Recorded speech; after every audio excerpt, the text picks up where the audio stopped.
Hi friends, ఈరోజు వచ్చేసి ఇక మా వాళ్ళు పల్లికాయ తెంపుతున్నారు.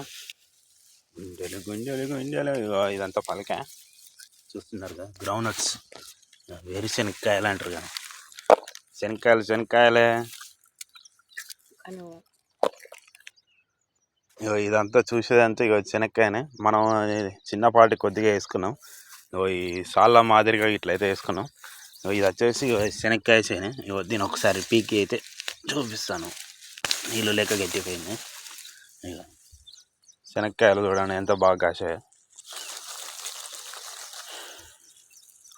మంచిగానే కాసింది, కాసిన కాడికైనా చాలు.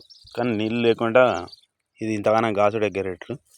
అవతల వచ్చేసి మొక్కజొన్న పెరడు, ఇవతల సైడ్ కూడా మొక్కజొన్న పెరడే. ఇక మేము ఎంతో ఆశతోటి ఎత్తే ఇదంతా ఫెయిల్ అయిపోయింది. ఏం రాలే, అంతా వేస్టే. ఇదంతా ఎంటీ సాళ్ళు. పెట్టుబడిని ఇడిచిపెడితే గింజలు ఆడ మొత్తం ఎలుకలు దొడుకొని తిన్నాయి, చీమలు పట్టుకొని తిన్నాయి. పెట్టిన దానికి అంతా లాస్. ఇక ఇంకా ఆడాడ ఏమున్నాయో చూడరు. ఇక